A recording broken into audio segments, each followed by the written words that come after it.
Today, fear is 24/7, 365. The system was never designed for prolonged fear and stress as we are experiencing in today's world.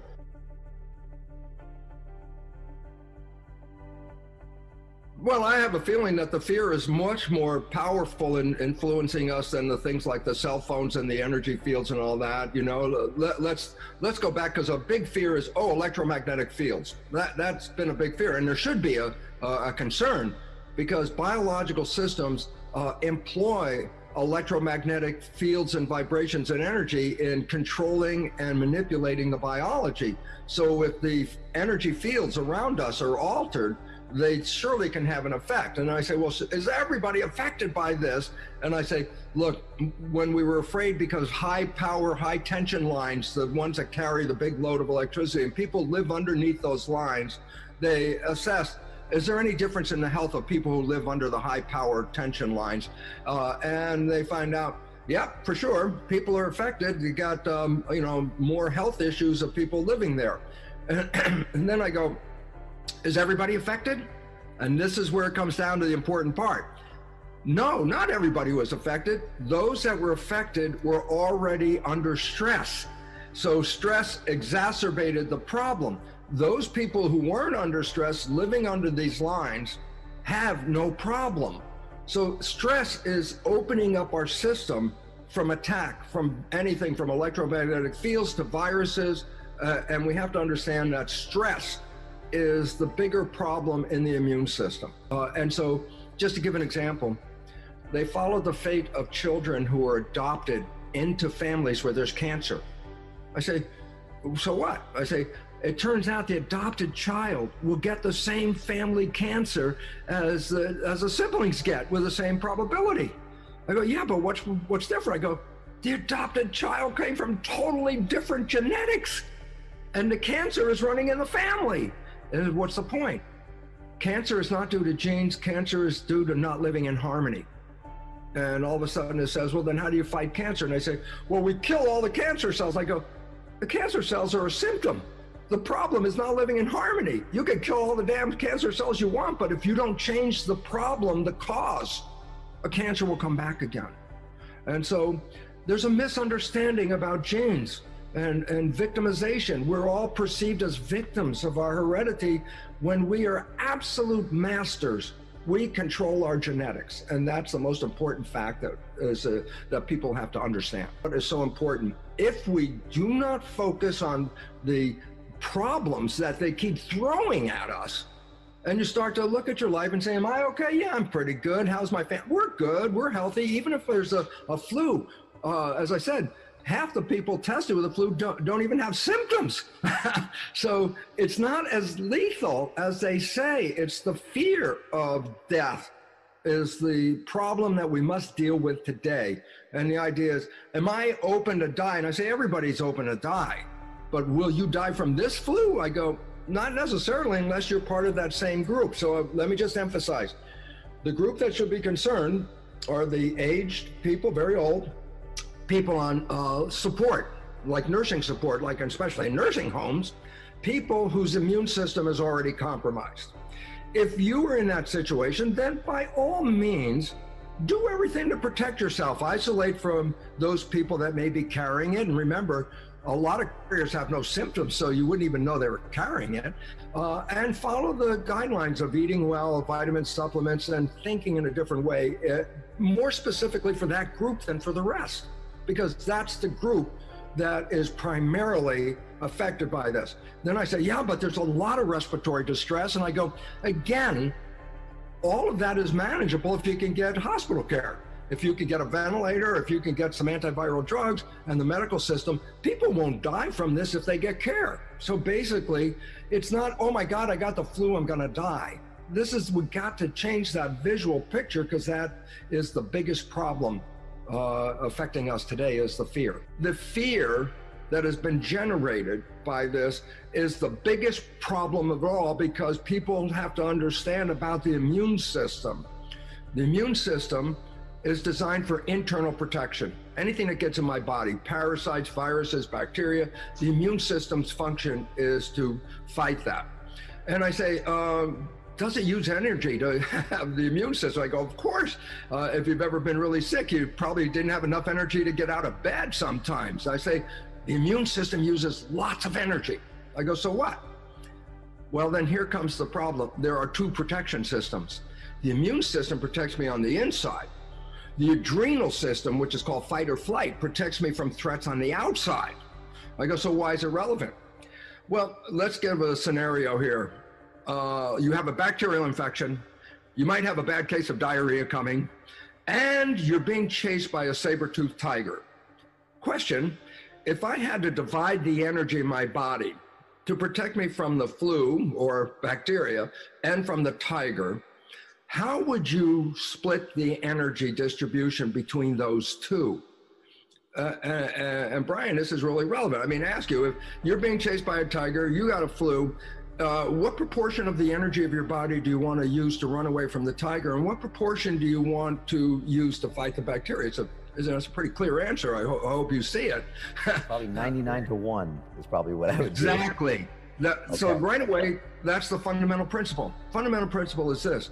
I distribute energy in the body where I need the energy. And when it comes to threats and survival, if it's a threat from the outside world, I need to put all the energy into that. So I say, fine. I say, how does this work?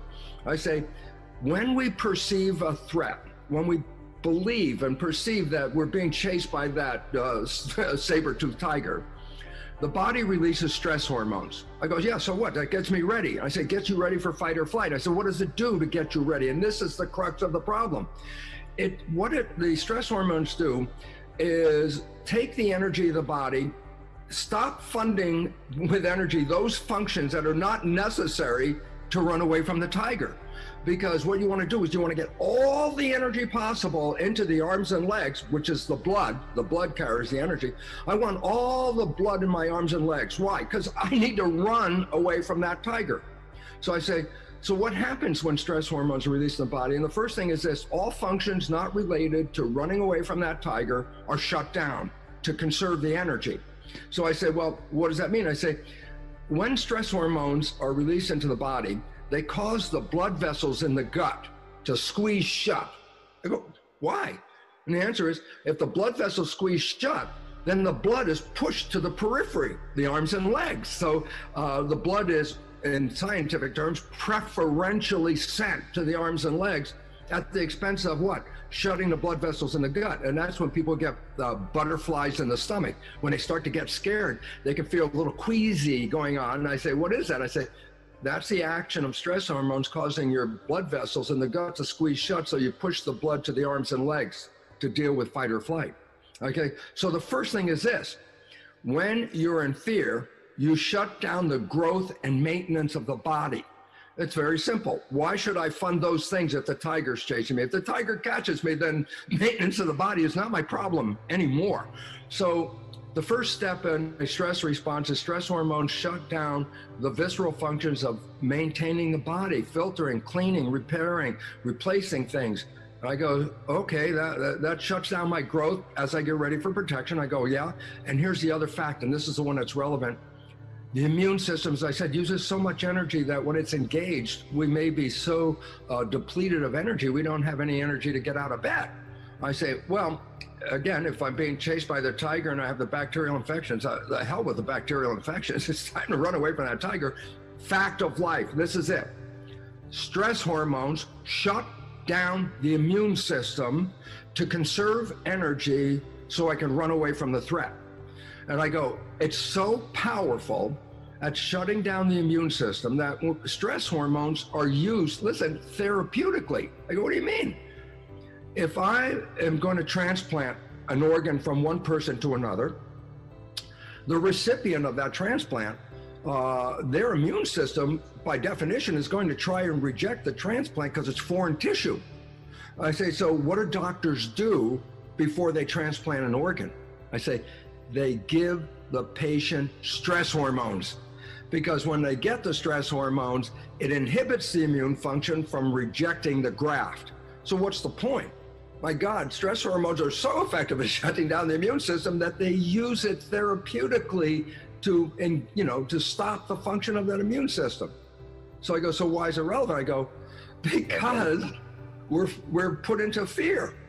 And everybody who listens is now afraid. The difference between, let's say, last year's flu season, I'm coming on the news and I go, the flu season's back this year, and as usual, you have to take care of yourself, and about 0.1% of the population will have severe problems with this, and but that's annual. That's the way it is. Or I come on this year, and I say, my God, the flu is here. We're all going to die. Millions of people are going to die. And all of a sudden, it's like, that's a different news report than last year. That scares the hell out of me. Most humans do not have an immunological memory to help alleviate the symptoms of the flu. So this year, the flu is a little more aggressive than previous years, only because most of us have not had an experience with this virus in the past. That's the nature of the game. So then I say, well, how dangerous is this flu? Well, this is the part that is really freaky, because the first thing is this: we equate the flu this season, the Corona 2019 virus, we equate it with mortality. It's like, what do you mean? I said, everyone's talking about, oh my God, we can die. And I go, well, you can die every year. That's not even different. I say, so what's different? I said, it's a little more aggressive. I say, so why is it relevant? I said, okay, the symptoms are a little more aggressive. I said, well, you die from the symptoms. I say, if you have standard medical treatment, even the aggressive form that causes respiratory distress is manageable. As long as we have ventilators, as long as we have antivirals, as long as the hospital isn't under a crush, this isn't lethal. I said, yeah, but people are dying. I go, every year, the same cohort or group of people are affected and die from the flu. And I said, what cohort is that? And I said, people who, first of all, are very old, who are in nursing care, whose immune systems are already weakened just because of their age.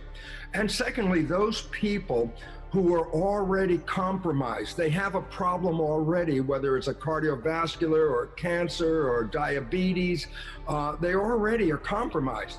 These are the people who are the likely ones to succumb from this particular flu.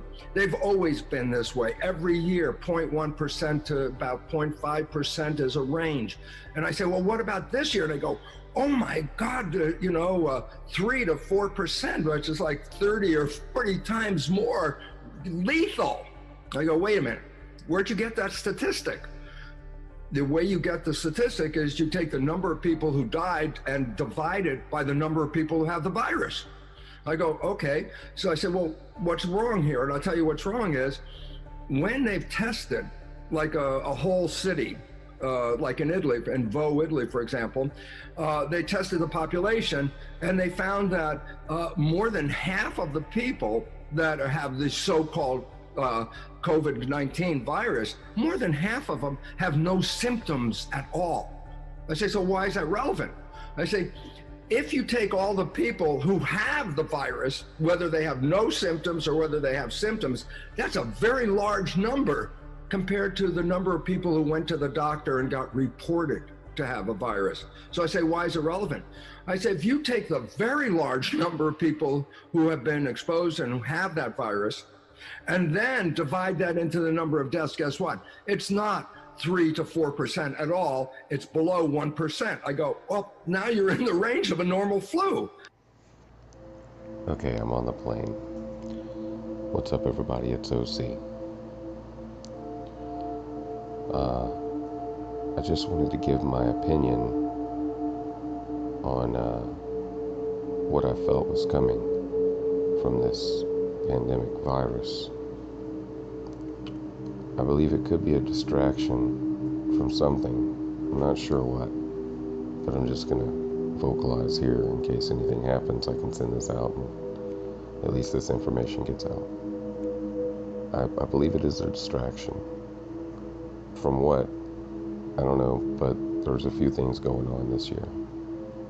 There's a lot of asteroid and comet activity going on this year, and any number of those larger bodies that they're worried about could easily send something our way